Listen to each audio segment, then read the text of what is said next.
चुड़ैलों के किस्से तो कई सुने, पर जब कोई कर्मों और अभिशाप से चुड़ैल बन जाए तो हैरत अंगेज अनहोनियां जन्म लेती हैं। ऐसी ही अनहोनी मेरी सहेली रीटा के साथ हुई थी, आज से कुछ साल पहले। रीटा अपनी मां के साथ असम में रहती थी। रीटा की मां को काले जादू में महारत हासिल थी।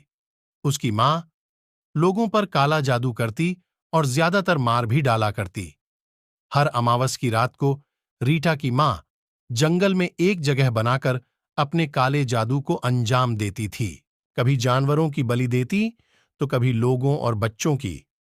काली शक्तियों की उपासना करना, भूत प्रेत को वश में कर लोगों पर छोड़ देना, इन सब से लोग रीटा की मां को चुड़ैल कहने लगे और बहुत अभिशाप भी देते। एक दिन रीटा ने अपना घर छोड़ दिया और कुछ दिन बाद अपने पसंद के लड़के से शादी कर ली। फिर भी रीटा की मां में कोई सुधार नहीं आया। अपनी काली शक्तियों के दम पर रीटा की मां ने सारी हदें पार कर दी और वो दुनिया पर राज करना चाहती थीं। इसके लिए वो कई और मासूम लोगों और बच्चों की बलि देने लगी।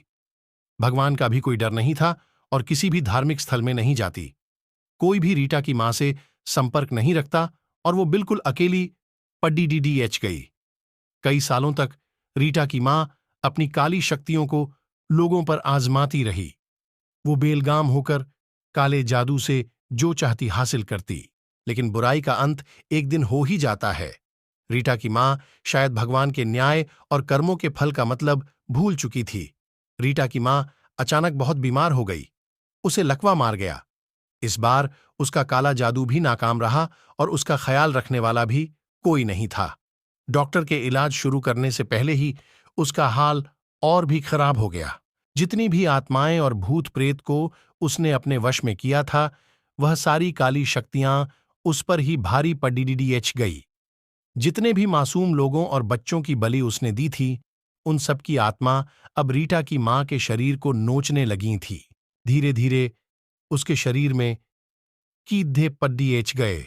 ऐसी औरतें जो खुद काला जादू करती हैं, उनकी छवि एक शापित चुड़ैल जैसी हो जाती है। उनका अंत में रीटा की मां जैसा ही हाल होता है।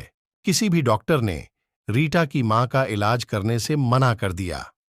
लोग दूर से उसकी हालत देख के कहते, इस चुड़ैल का यही हाल होना चाहिए। अब सारी काली शक्तियां इससे ही लिपट गई हैं। भगवान की लाठी में आवाज नहीं होती। कुछ दिन बाद टडपते हुए रीटा की मां ने दम तोड़ दिया। वह सारी काली शक्तियां और भूत प्रेत रीटा की मां की आत्मा को अपने साथ ले गईं। ब्रह्मांड में सारी अच्छी बुरी शक्तियां घूमती हैं।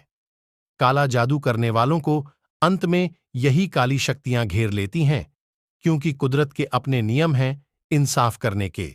सो आई होप गाइज आपको यह हॉरर स्टोरी अच्छी लगी होगी।